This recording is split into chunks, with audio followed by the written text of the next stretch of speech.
A hangover from Tuesday? Travel sickness ahead of the match? A footballing tonic needed? Think you know what happened yesterday? Think again. This is the true story of when Gillingham came to play.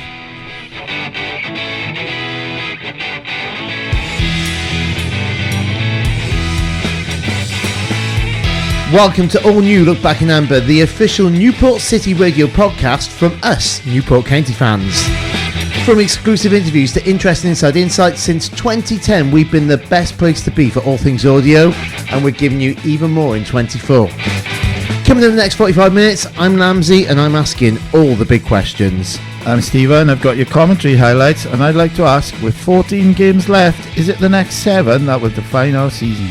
I'm Luke, I'll have your post-match interview with Graham Coughlin, and I'd love your thoughts on Newport County's number 24. Never miss out. Wherever you find this podcast, listen live at 2pm on a Sunday, 7pm on a Wednesday after all League 2 home matches. Right here. Right here. Right now. Right now. Newport City Radio. Okay, down to business. Nice to be back. Yeah, no, nice to have you back. Thanks for Kieran for jumping in. You Luke pressing all the buttons in the right order, which is something that I can't do today. No problem. And even some of them in the wrong order. I always like it when that happens. Brilliant stuff. So let's go through what happened then. So Stephen, talk to me about Gillingham's recent form. Yeah, well, Gillingham, they drew their last match against Swindon, and they were unbeaten in their last 3 matches. Gillingham had won their last away match at Notts County, something which Newport County couldn't do. Only 1 defeat in their last 5 away matches, 1-3, drew 1, lost 1. Gillingham had not beaten Newport in their last 5 meetings, lost 4, drawn 1. Gillingham's last win in Newport was on the 23rd of August 1986, a 2-1 win in Division 3, and there has not been a goalless draw between the sides since the 12th of August 1972. Okay. Sounds interesting. Superstar DJ of Newport County and Rodney Parade, Luke Lewis. No pressure. How did Newport County... Well, your bit's done. How did Newport County line up yesterday? Yeah, Newport County had 150 appearance man, Nick Townsend in goal, back 3 of Matty Baker, James Clark and Scott Bennett, Shane McLaughlin and Adam Lewis as the wing-backs, Harry Charlesley, Bryn Morrison and returning Aaron Wildig in midfield, with Will Evans and Seb Palmer holding up front. Okay, let's hear what happened yesterday afternoon as Newport County took on Gillingham. Good afternoon and welcome to Rodney Parade for the Sky Bet League 2 fixture between Newport County and Gillingham. Newport County back at home today after a midweek result against Notts County, which didn't go their way. We saw them end in a 4-match consecutive winning run and a 7-match unbeaten run. But just like it was in October last year, Newport County, after a defeat against Notts County, come up against Gillingham.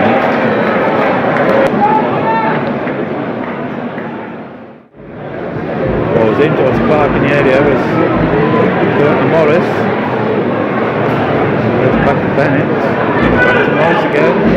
Turns, plays it back out to Lewis. 2 inside the area.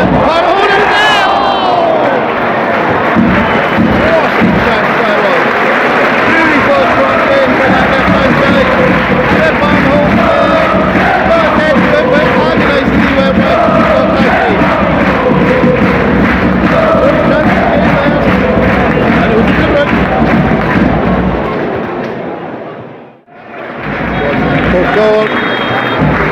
So there you go. This has gone part-time here at Rodney Parade. Newport County 0, Gillingham 0. And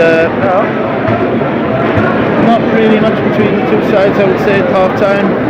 Chances for both. Gillingham had that early chance for Clark. Great chance for Newport by Farmer Holden on 14 minutes.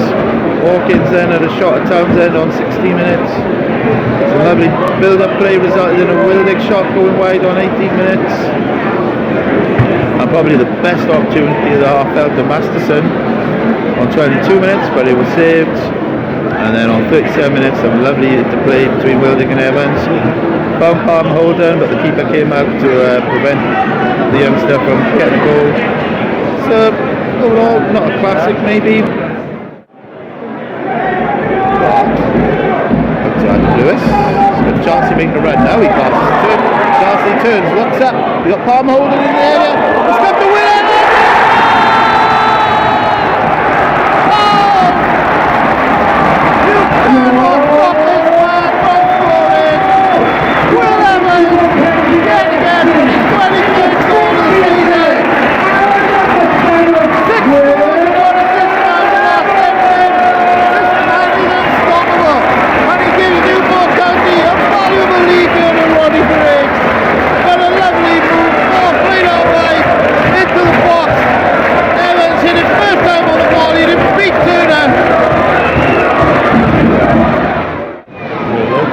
box. It's allowed to go.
A very loud crowd, a very loud DJ, and Stephen trying his very best. Very Thank you, quiet, mate. Stephen Howell. Yeah, apologies for the quality of that. Yeah, with Mate, technical issues. No worries, happens. Also, we should also mention that Chris is okay. He's fine. He's having a week off, so we'll be back for the next one. He's been in Birmingham, and yeah, he's having a very nice time by all accounts. Yeah, half-term week.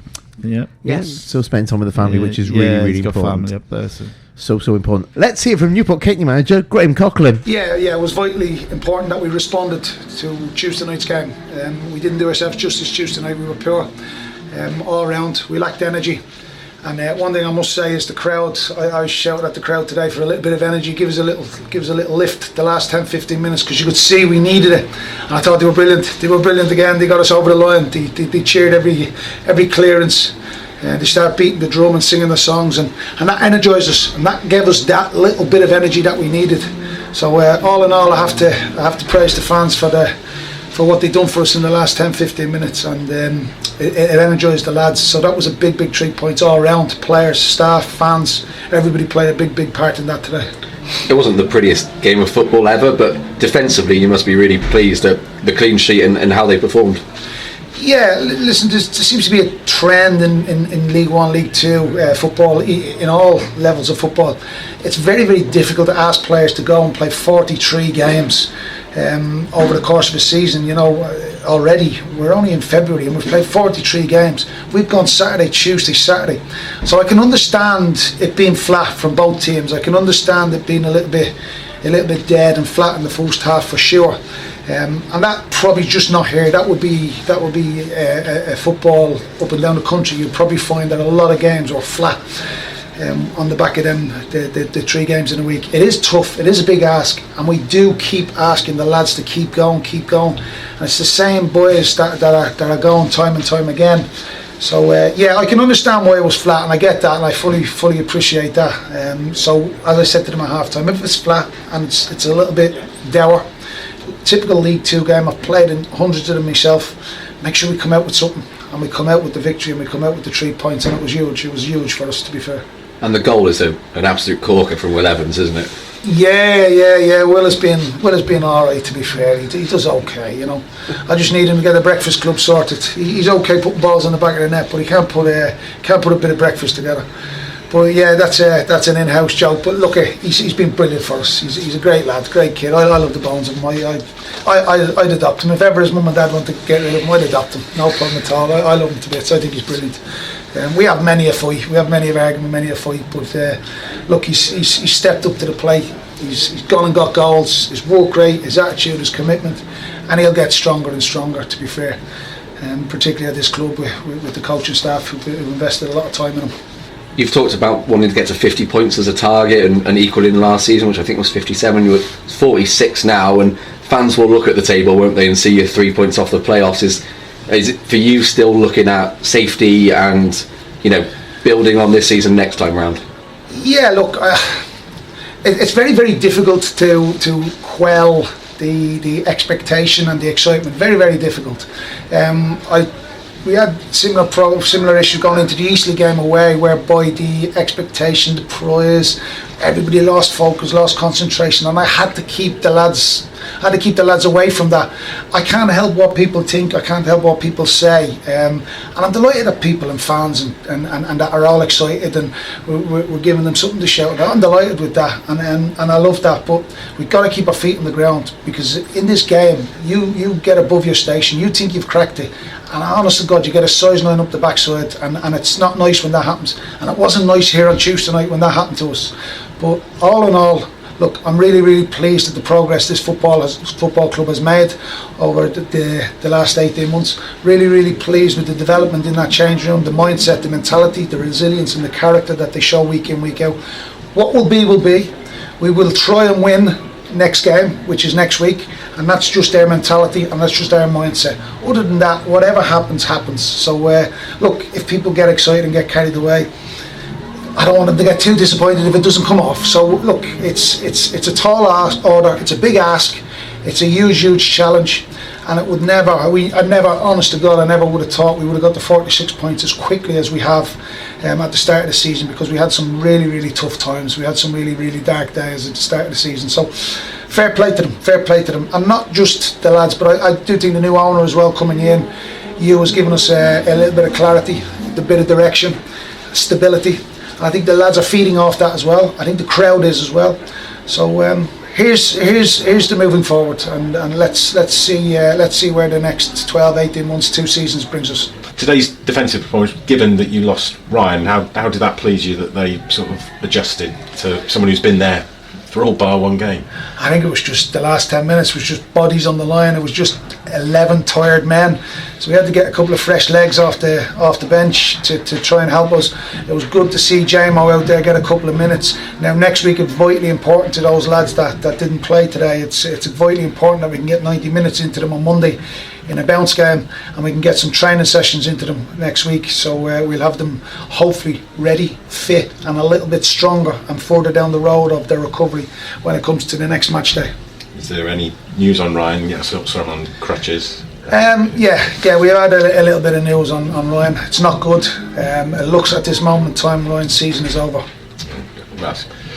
Can you speak about what a blow that is? I know it's next man up, but he's been so good, hasn't he? Look, it's a massive blow. It's a massive blow, Chris, and you've been with us all season. It's one that I don't know what we've done to deserve it. I don't know what the players, the dressing room, the football club has done to deserve the injury list that we've had all season. It's disheartening, and it beats you up, and it really is hard. It's hard to take when you lose someone like that as well.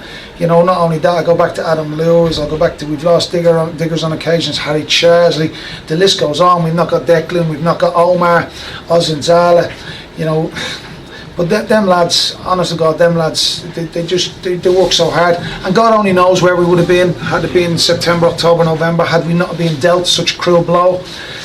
So look, it's been tough. It's been really tough, and at times, what have I done? You know, but we don't feel sorry for ourselves. We actually we revel in the face of adversity.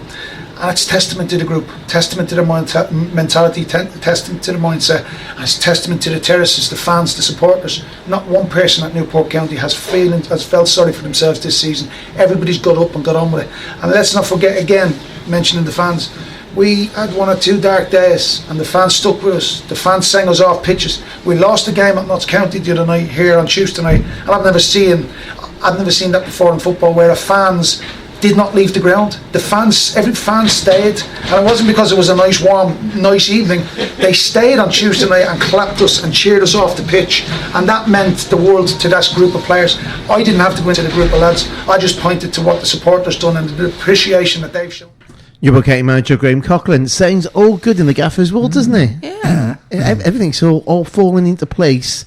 Oh, okay, yeah. There's obviously a mission that with the injuries and stuff like that, what could have been the season, and it's not over yet. Stephen, I know you want to talk about it in a little bit later, but everything's all good and everything's all happy. Yeah, there's plenty of positives to take out of yesterday. Okay, let's look at the game. Stephen, what happened? Yeah, well, I thought both sides made a good start. I thought created a couple of chances.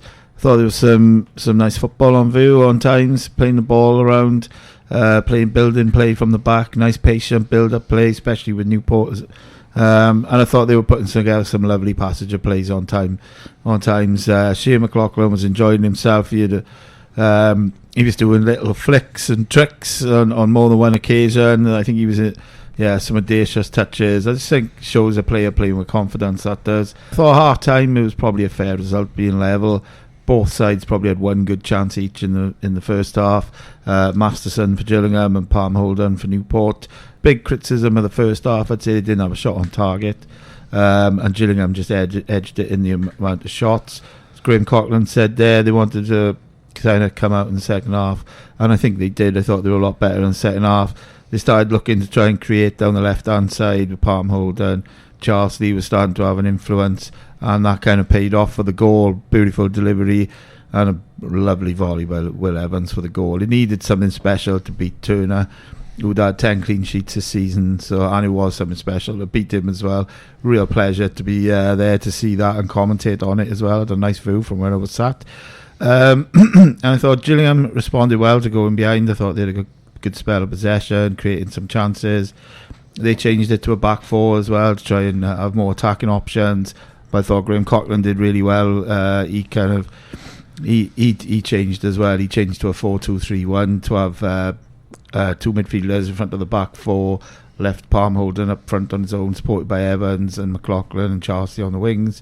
I thought they defended really, really well. Resolute defended to see the game out. A bit nervy probably the last 10 minutes as they just kept on like wave after wave of attack. Newport couldn't get the ball out. There was no out ball for them because everybody was back defending. And really, really good win. Good to get back to winning ways after what happened on Tuesday night. And I think we've spoken before about beating teams above us. I just think really good afternoon. It wasn't a classic by all means, but they dug in and they got the 3 points, which is what matters.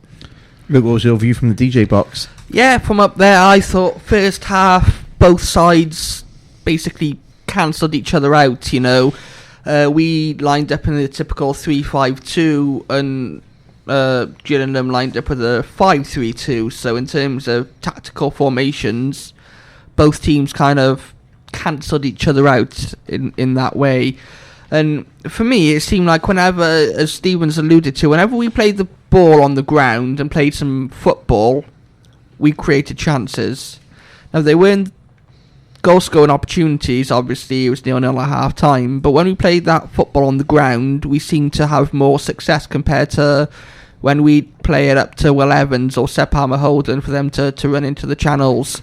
Really fantastic defending. I haven't seen defending like that at Rodney Parade, especially when they keep a clean sheet as well. I think the stat is we've conceded 5 goals all year. That's the second lowest. It's either in League 2 or the EFL. We've had a couple of 1-0 wins lately as well. I think it's kind of becoming quite a good habit to have, isn't it? Yeah, definitely. And again, that clean sheet is, we know the gaffer loves a clean sheet. Yeah. Let's pick up a couple of those things that you've talked about then. So first of all, let's talk about, let's pick where you just left off, Luke. So playing football on the ground, you mentioned it. Stephen, is this what you're saying? Are we finally at the end of Flinny ball, hoof ball? Is that now all gone? No, I wouldn't say so. It's League 2. I think it just depends who you're playing sometimes. There was a few chances where they kind of played the ball over the top, but mostly there was just some really, really good, like I said, patterns of play, some one-touch passing. Sometimes it didn't come off, sometimes it did, and when it did, it was really effective. So, yeah, I was really impressed with some of the play that they come up with yesterday. Because isn't it just a case that you need different styles and different variations within your play? So if you need to hoof a ball up to try something different to unlock it, it's worth a shot. I think fans get frustrated when it's the same sort of tactic week in, week out, gaming, all the way through a match. I think that's where it creeps in. I think we've seen that at times, yesterday, especially like I just mentioned, second half, when we had to defend for large parts of that second half, especially towards the end. I thought Johnny Williams, when he came on, he really had an impact and changed the game. You could see his experience. Second half, this is really telling for me. Gillingham, 13 shots, 1 on target. Yeah. So they've had 57% possession. So they've had all that amount of possession and created that amount of opportunities just for us to defend. Normally, when you're under that amount of pressure, and it was, Stevens alluded to it, me being up on the gantry was a little bit nervy, because you've seen times, not just Newport County, but in maybe the Premier League, where teams just defend like that and try and see the game out, and then it goes horribly wrong. Because was that the difference between the two sides? Two halves. So the first half, I think, Stephen, you mentioned to me earlier that Gillingham seemed to have more shots on target compared to County, but we were better in the second half, and we had more of a cutting edge in the second half. Is that fair? Yeah, I think it was just that, and probably one bit of quality was the difference between the two sides, and that quality was in the shape of Will Evans. Yeah, when we spoke to Will Evans and Nick Townsend as well after the game, and that's what Graham Coughlin said to them at half time, is the game's gonna rely on one bit of quality, make it be our quality, and thankfully we did. Is it too simplistic to say this was the difference between Tuesday night with a loss and Saturday, which is a win?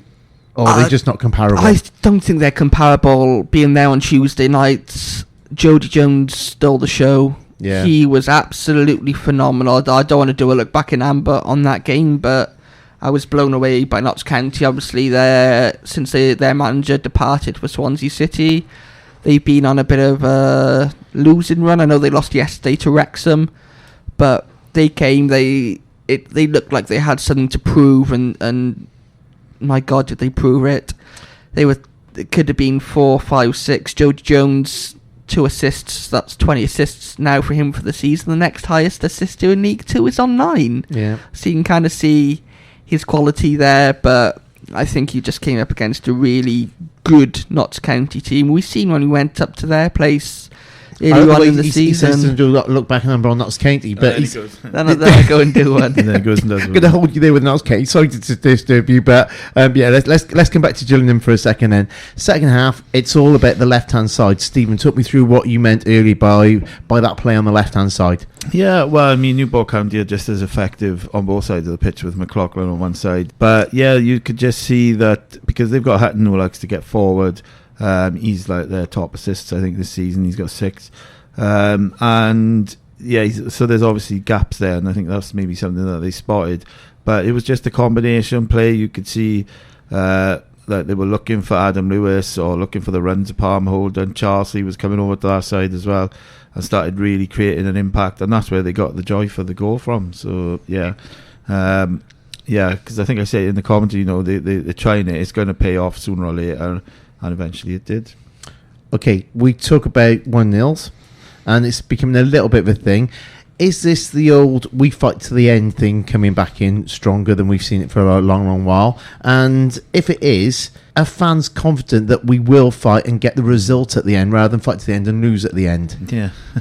Yeah, yesterday's game had a kind of similar vibe to me to the Doncaster game just before we played Wrexham and had that bit of a run. Not the best performance you're ever going to see, not the most entertaining, but we got the job done. Yeah. In football, it's the results business, as we know, and they've been getting results. They've been grinding out results. I think it's a mark of a really, really good team where you're not at your best or you're not playing your best, but you still manage to come away with a win. Okay, let's talk about the cards. So a couple of cards at the end were for Newport County. Stephen, fair, unfair? Well, I've got to be honest. The referee yesterday, Ollie Yates, he is a bit of a hard taskmaster. I think it was before the game yesterday, he had given out 116 yellows and 6 reds. I said in the commentary he's not going to be one. Yeah, so he was quite keen to give cards out. He even gave one to Nick Townsend on his 150th appearance, but not the kind of card that he was expecting, I would say. And on Valentine's week as well. I know. Yeah. So he did like to give a card out. But there were some occasions where he'd give a card out, and then maybe some others that he didn't, or some fouls he'd let go. But I thought overall he wasn't too bad, the referee, yesterday. The one that baffled me was when he gave a yellow card to Charlesley, even Yeah. though Charlesley was down in pain. Yeah, I said that in the commentary. That because Charlesley went in for a challenge, didn't he? It was a 50-50 tackle. And I thought, I was convinced Charlesley was fouled, and then Charlesley's on the floor, doubled up in pain, and he's getting a yellow card. I'm like, hang on a minute, what's going on? Didn't Charlesley go off about 5 minutes after Did, that? yeah, with his injury to his side. Yeah. Okay, again, nicely dovetail into the absolutely Katie man of the match in a second by talking about a few players, because it just seems to me yesterday there were probably about 4, 5, 6, 7, 8 men of the match, but we'll come on to the official one in a second. Before we do that one, you mentioned it on the last Amber that I sadly missed about form. We are now top of the form table. We are top of a form table. A form table. Yeah, I think it just depends on the amount of matches. We're on top of the one that we're on top of. So whatever we're number one on, we're going to go for that one. Last 6 matches. It's like Newport City Radio is the best radio station on the planet in my form table. Yeah. So therefore, we'll go with that. We'll go for it. So I'll take it from the last 12 games. We are 6th in the form table with 21 points from 12 games. Last 10, we are 2nd with 20 points from the last 10. Played 10, won 6, drew 2, lost 2. Last 8 games were 2nd, 17 points, 5 won, 2 drawn, 1 defeat. Last 6, as I mentioned, we're top with 5 wins and 1 defeat. And the last 4 games, we are 4th, level on points from Mansfield. Played 4, won 3, drawn 0, and lost 1. So, yeah, that Notts County defeat on Tuesday night might have hampered us then. Mm-hmm.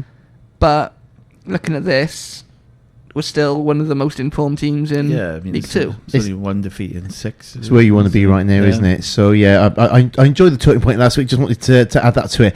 Okay, so don't want to single out players too much, but we're going to, because we're going to end up with absolutely Katie man of the match in a second. But let me just talk about a few players that we've mentioned about.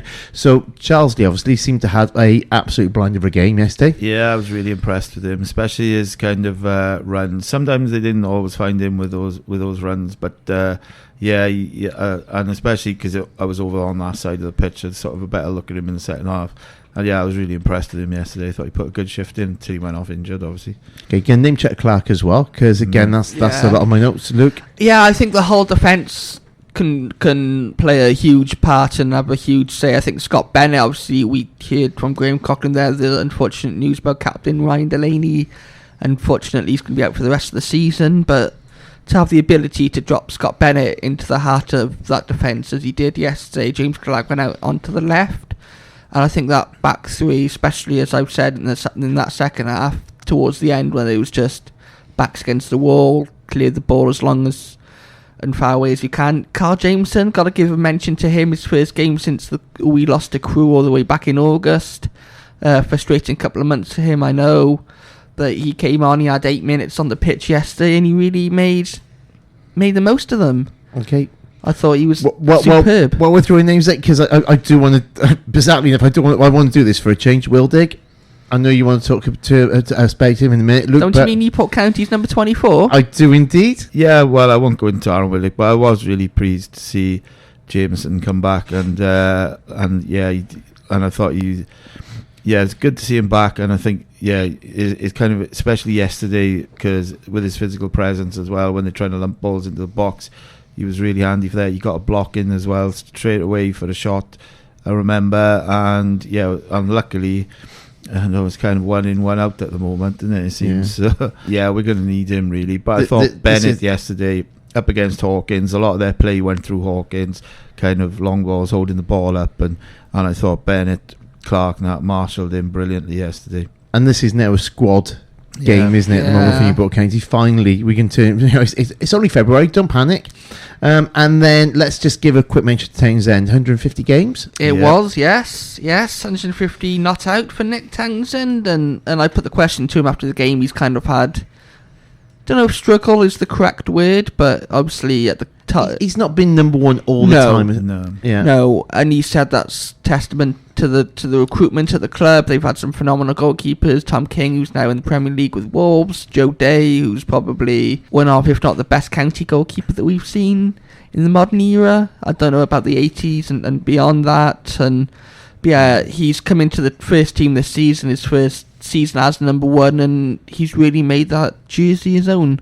He had a little bit of a wobbly spell towards the back end of last year when Johnny Maxted had a bit of a run out, but for me, Nick Townsend is our number one, and he's really proved that this season. Yeah, I think he does. He deserves a lot of credit for kind of sticking in there, really. I mean, he's had to play second fiddle sometimes, like we said, to the likes of Day and King, but now he's kind of firmly established himself as number one. And yeah, I mean, a couple of good saves again yesterday.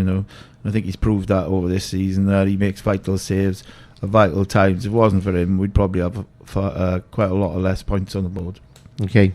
The Absolute County Man of the Match. Good luck with this one, Luke. Your Absolute County Man of the Match you could have voted for yesterday on Twitter. Your options were Aaron Wildig, Will Evans, Nick Townsend, as we mentioned on his 150th appearance, or other, which you could let me know, and a couple of people did. Someone said Shane McLaughlin, the real number 19, and Harry Charlesley, who you just singled out for praise. So, Stephen, you were there doing commentary yesterday at the game. Yeah. Those three? It doesn't have to be those three. Who was your man of the match yesterday? I'll give it to Nick Townsend because it was his 150th appearance. Okay. 50% of people disagree with you. Well, it's not the first time. Aaron Wildig was the official Absolute County. No wonder you want to talk about him very, very soon. Stephen, what do you want to talk about next? Yeah, so I'm going to ask, with 14 games left of the season, is the next 7 games going to define our season? If you're employed by Newport City Homes and you have access to financial services which can help manage money and expenses for the coming year, Newport Credit Union can offer savings and loans paid directly from your salary. For more information, search Newport Credit Union. Right here, right now. Newport City Radio. So, for my talking point this week, I'm going to ask, will the next 7 games define our season? On the last podcast, we spoke about the potential of a playoff push, and given our recent results and the amount of points we are away, maybe it's on, maybe not. We'll discuss it in a second.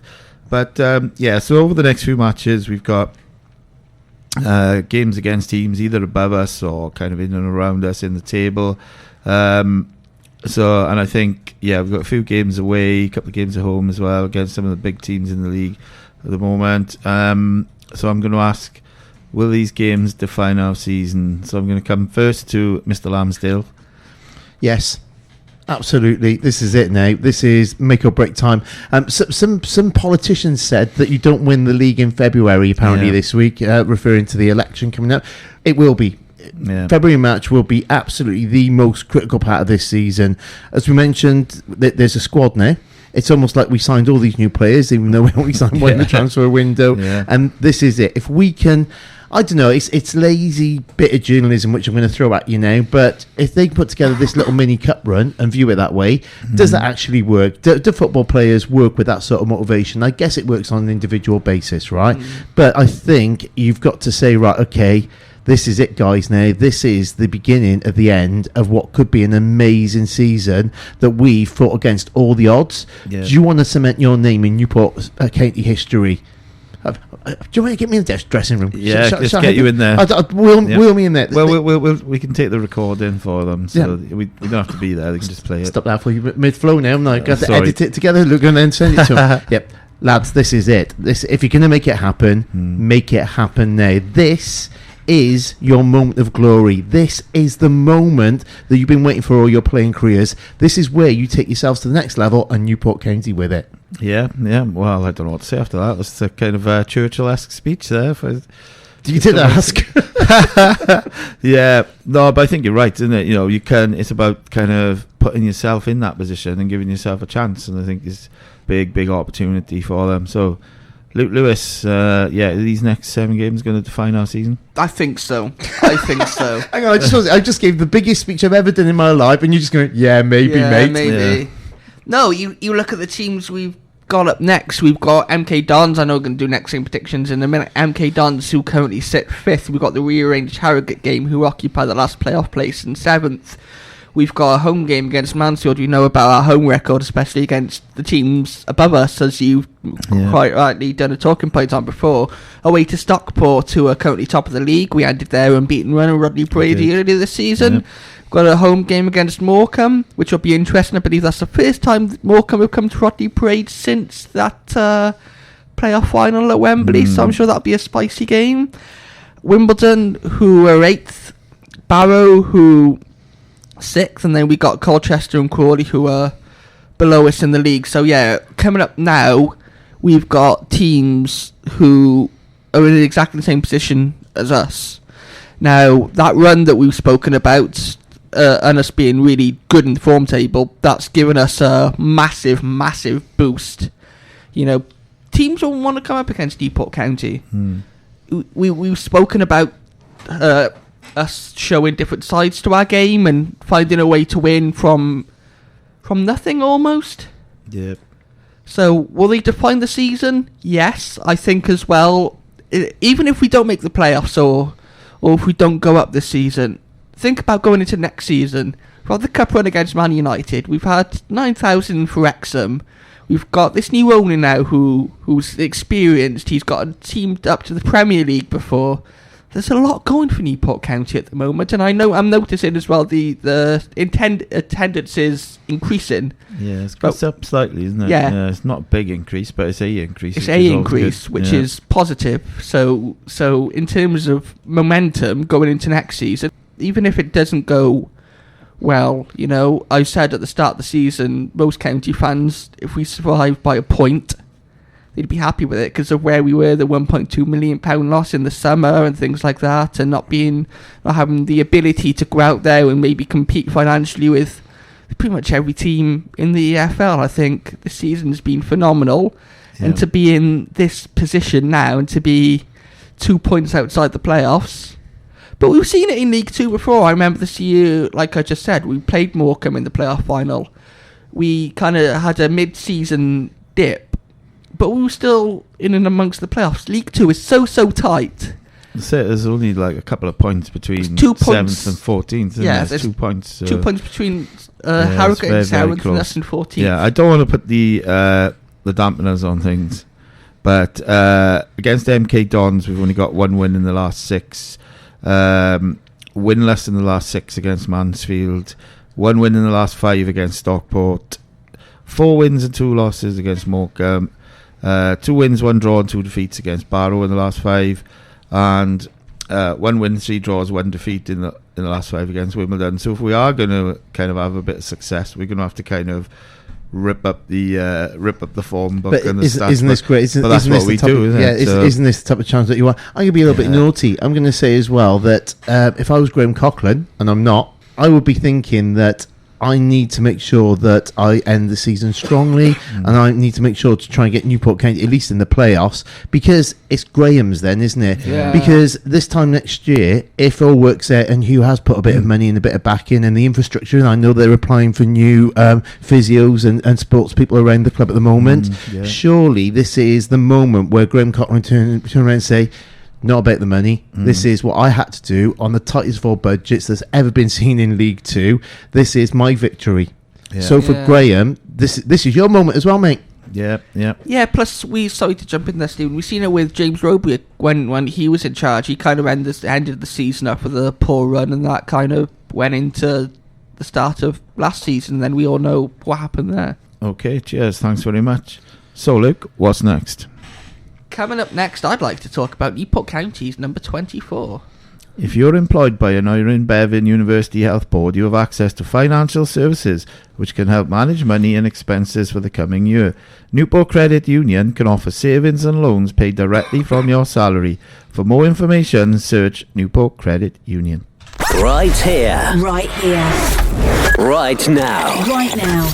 Newport City Radio. So this week, we kind of alluded to it earlier. I want to talk about someone who, for me, has had a huge impact, not just this season, but had a huge impact last season as well. And that's the man that we signed from Morecambe, just talked about them, Mr. Aaron Wildig. Now, for me, he's probably one of our better players. When we notice a huge difference, I noticed a huge difference on Tuesday night when he didn't play. Stephen. Yep. Aaron Wildig. Yeah. Talk to me. Yeah, well, I think you're right. I think, when he's not there, we do miss him. And I think The one thing that I kind of noticed yesterday was him kind of dropping deep and picking the ball up and building play from the back, kind of like what Josh Sheehan used to do for us back when he was in. And I don't think we've really had anybody like that since. But I think we've maybe got someone now. So kind of him dropping deep, picking up the ball is allowing players like Charsley or Morris to maybe get a bit more forward. Maybe that's why we saw Charsley kind of making those runs. I think when he picks up the ball, I think players know that more often than not he's going to find them with the ball, so they're going to make runs knowing that he's going to find them, and I think that's a really, really good tool to have for Newport County.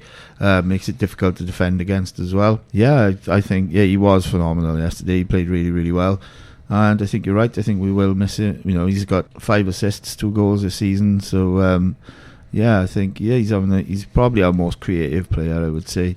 He's slightly different to kind of Morris and Charsley in that sense, but that's what's good about the midfield. We got kind of different players in each different position. So I think he's having a good season when he's fit, obviously. Yeah, when he's fit, and he's had a few injury doubts this season. Yeah. I'm gonna go for league stats only. 4 assists so far in League 2 this season. He's created 3 big chances. He's second behind Bryn Morris for most accurate passes per game, but he has the highest accuracy for passing, and he's top for key passes per game. So that just goes to what you're saying about his creativity and things like that. Yeah, is it not a case of this is what happens when you retain a player for 2 seasons? So he was my one to watch last season, not this one. Yeah. Only because I just thought he had a really cool surname. But ultimately, is this what happens when you give... it's a combination of different things, isn't it? I've grown him as a coach, I guess. But getting into the system, getting into the rhythm of play, getting into the team regularly, forsaking injuries, isn't that the secret of success? Yeah.